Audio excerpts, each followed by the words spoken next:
How you doing, ladies and gentlemen? Welcome back to Armored Warfare with Scout. A lot of things been going on in Armored Warfare while I've been busy playing MechWarrior Online, so I thought we'd do a quick video and cover some of the major happenings right quick. The three big things that I'd like to talk about, first of all, this thing right here, the Type 59 Legend, the latest patch, and the ice tanks that are currently for sale. So I thought what I'd do is I'll take you through the Type 59 real quick to kind of show you the ins and the outs of it, and then we'll get straight into some gameplay with the Type 59 and talk about the patch and the ice vehicles while showing you what the Type 59 can do. So the Type 59, kind of a legendary tank from World of Tanks. That's why it's called the Type 59 Legend. Not really sure I agree with that marketing scheme. It's kind of the first time that Obsidian has gone right after Wargaming and kind of directly attacked them. I don't know if I agree with that. I kind of liked how they were doing things before. They just quietly acknowledged, yes, this game has been influenced, maybe is the thing, inspired perhaps by World of Tanks, but other than that, it stands on its own as its own game, and they kind of left it at that. This is kind of the first real poke in the eye at Wargaming, if you will, both in including the Type 59 at all, and in kind of making a joke about how Wargaming always gives us basically free garage slots instead of free tanks every year. Which admittedly, Wargaming has acknowledged that. They even made that funny video about it. And this year they've tried to give us a tank that's worthwhile. I don't know if it really is or not. I have not played that tank to tell you whether or not it's actually worthwhile, but be that as it may, Obsidian has given us the Type 59. And this thing, I think, is definitely worthwhile. Just to give you an idea, we'll compare it to the T62, which is probably one of the stronger Tier 3 main battle tanks. We'll pull up the details of the T62 here. I'm going to use my veteran T62.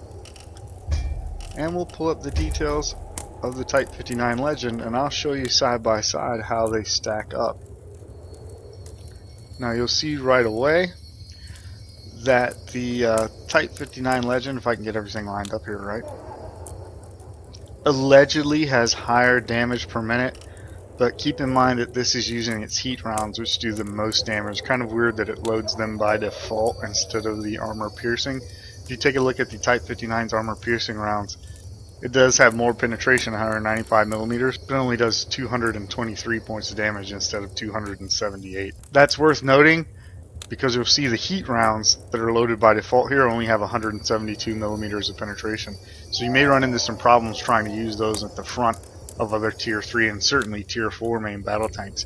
So as far as damage and damage per minute, I have to say I still give the edge to the T62, and I don't really buy into this 2,316 DPM. I don't think you're going to get all that if you're slinging heat rounds, especially not at the front of main battle tanks. Now, if we take a look at the hit points and the armor, the defensive ratings, this is where the Type 59 really starts to pull ahead. It has more hit points. Important to note that I've got the hull upgrade on both of these tanks, so even with the upgrades, the Type 59 still pulls ahead 1,225 hit points versus only a little over 1,100 for the the T62. And then you see some clear advantages for the Type 59 in terms of armor. It's got 135 millimeters of frontal hull armor as opposed to 102 for the T62, and then really a clear advantage to the Type 59 here, 100 millimeters of side armor instead of just 79 for the T62, and much thicker rear armor as well, which may come in handy when you're being sprayed in the back by an AFV, that you've got 60 millimeters of rear armor as opposed to just 46. Now the turret is a little more complicated. It's got 2 millimeters less effective armor on the front, but it's only 2 millimeters. It's not going to make or break you. Definitely, it's unlikely really to make a difference. Where the Type 59 has a clear advantage is kind of all around turret. You see the sides are damn near 60 millimeters thicker with 180 on the sides instead of 122, and then 5 millimeters thicker even on the rear, again with 60. So you have to give the armor advantage to the Type 59. It's clearly a much better all-around armored vehicle, and even the front, that hull armor is just so much better than the T62s, and I don't think that the 2 millimeters less on the turret front is going to make much of a difference.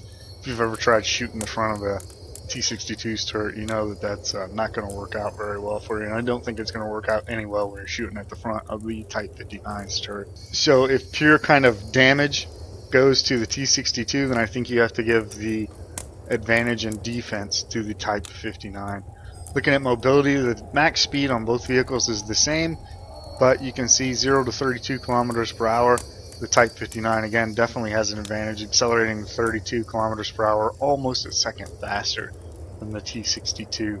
In terms of utility, somehow the T-62 has higher camouflage values. Not really sure how.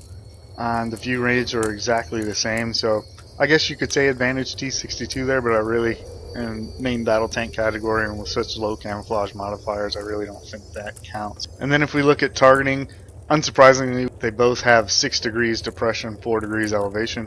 Turret traverse, interestingly, the Type 59 has really terrible turret traverse, 25.5 degrees per second as opposed to 45 in the T-62. In terms of reload time, the advantage goes to the Type 59 as you expect, 7.2 second reload as opposed to 8.39 for the T-62. Accuracy is the same across both vehicles, but surprisingly, the T-62, despite having the bigger gun, has better targeting time, 2.82 seconds as opposed to 3.09 for the Type 59. So yeah, all in all, it's kind of a mixed bag. I think the real point is that the Type 59 is competitive. No matter which way you cut it, it may or may not be as good as the T-62. You can have that argument all day long, but it's definitely competitive with the T-62, and I like that. You cannot argue with getting a competitive tank for free, regardless of whether or not it holds the legendary status that it does in World of Tanks. And for those of you that say, well, I don't know, it looks kind of meh to me, Scout, no. You want to see meh? The Object 155 is meh. I mean, look at this. Clearly. Except for maybe gun handling. Maybe. And that's even just in terms of damage. Other than that, the Type 59 is better than the Object 155 in pretty much every way possible. I'm not a very big fan of the Object 155. I don't like that tank at all. And so I'm really happy with the Type 59. I think it's a good little tank, and you know what jumped out at me immediately is because it seems to favor heat rounds. I think this is going to be a very good PvE tank.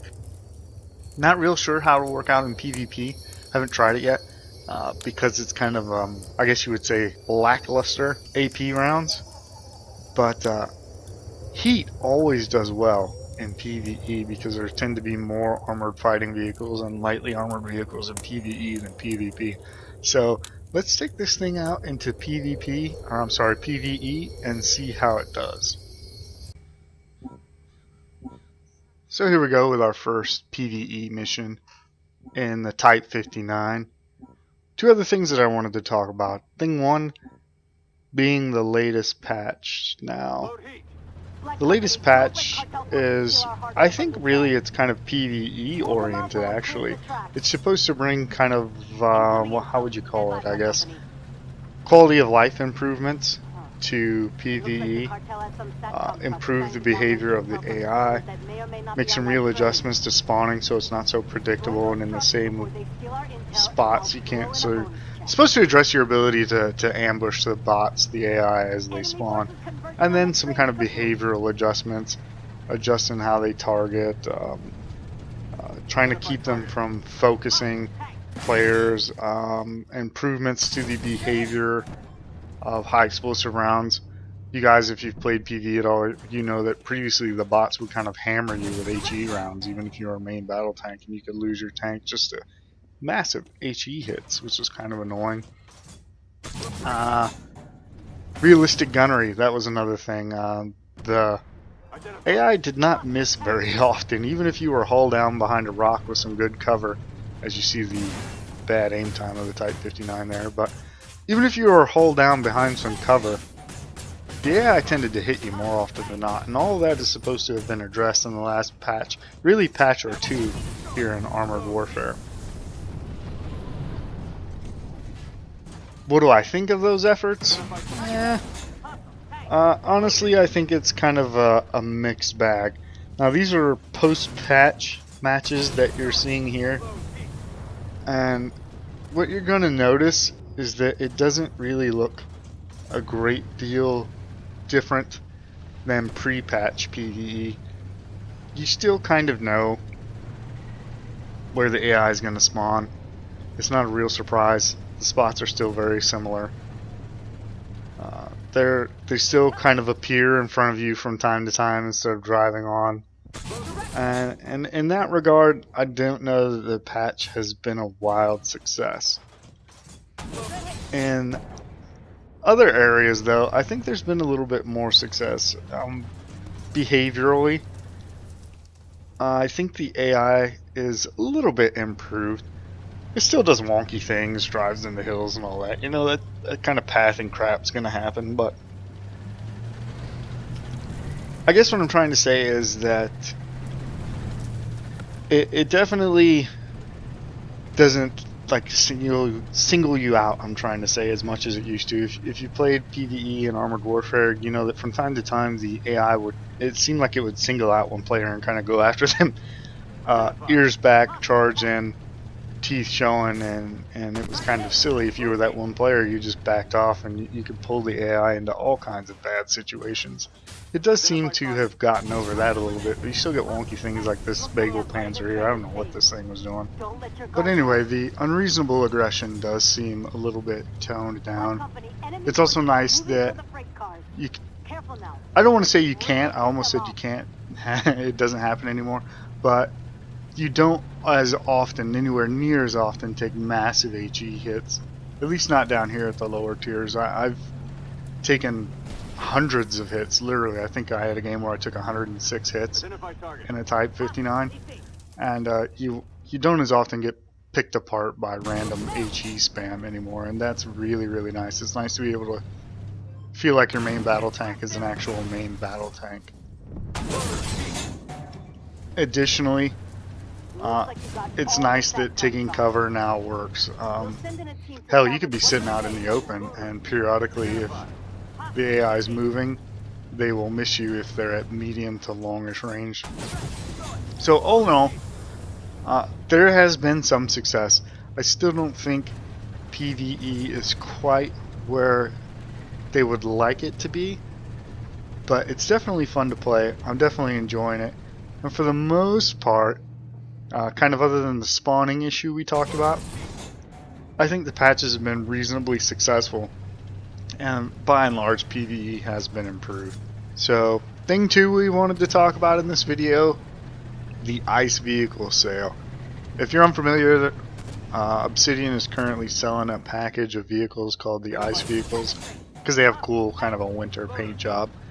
Let's see if I can remember properly. It's the Object 430, the OF40, the T72, the M60A3, and the Leopard 2AV. Yep, that's the 5 ICE vehicles. And there are several things about this sale, as I drive like a lunatic and crash and almost get stuck, that are very, very nice in my opinion.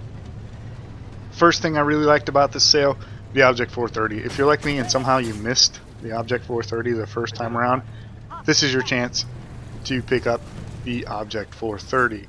Which brings me to the second thing that I think is just fantastic about this sale, is you don't have to buy the entire pack. Like if you don't feel like dropping, I think it's $40 and some change on the entire pack, you can buy each one of these tanks individually. I think the most expensive one is the Leopard 2AV. Set you back like 15 bucks. But for example, the Object 430, I want to say it was only $5, maybe even less. You know, there's nothing better in my opinion than options. If you're going to have microtransactions, and I understand that in a free-to-play game like this, you kind of have to have microtransactions, right? You got to fund the game somehow. If you're in a situation where you have to have that, the more options, the better. And I love that they've offered several great tanks, either in a pack and you can get a little bit of discount, or if you don't feel like dropping 40 bucks, don't, man. If all you got is $5, there you see AI appearing in front of me magically like we talked about. But if you don't have 40 bucks, if all you got's 5, man, sure, if you want, go spend your $5, pick up a tank, man. That's awesome, and I wanted to encourage that, so I didn't want to let the sale pass up without picking up at least something. So I want to say I picked up a Object 430 because I didn't have it. And what else did I get? I think I got an M60A3 just because I really like that tank, and a Leopard 2 AV because I enjoyed that, even though a lot of people think that it was kind of underpowered in the early access testing. So those are the 3 tanks that I picked up. The other thing I really like about this sale is that every vehicle comes with a level 5 crew, so 2 crew skills. So it's really, really awesome if you're kind of trying to get into tier 5 and tier 6 if for whatever reason you're not there yet and you pick up one of these vehicles. You don't have to go in with a brand new crew. You know, you're going to have a fully leveled crew, so your vehicle is really about as good as it's going to get, because these are not premium vehicles. These are literally, you know, the M60A3, the Leopard 2AV. They're just fully upgraded, and it comes that way. There are no options. You know, everything that you could get on the normal vehicle is already on these vehicles, and they have a neat little paint job, and they have a fully leveled up crew, so you can't really go wrong. It's pretty awesome, and if you haven't taken advantage of that, I encourage you to take a look at it and see if there's a tank in there that you like. Because like I said, most of these tanks can be had, even if you don't want to buy the whole pack for $40, you can pick up a tank for like $5, $6, and you just can't beat that. And to me, it's more about encouraging the business model rather than getting the tank. You know, I could get any of these tanks at any time, more than likely, just by playing. I'm already at the Fox. I've almost gotten the VBL, but I really wanted to encourage the business model. So those are kind of the 3 things I wanted to take a look at in this video while we were sitting here. As you can see, I had a pretty good game with the Type 59 in PvE. I'll probably be taking it into PvP soon just to see how it stands up in that environment. But as far as this thing goes, we got the shooter medal, the teamwork medal, and the target medal, funnily enough. 4,710 points of damage, 2,472 points of spotting, and took 59 hits, oddly enough. So yeah, that's it for this video, folks. That's your look at the Type 59 and kind of a discussion of the patch and the ICE vehicles. Stay tuned. Lots more Armored Warfare to come. Thanks for watching, and we'll see you next time.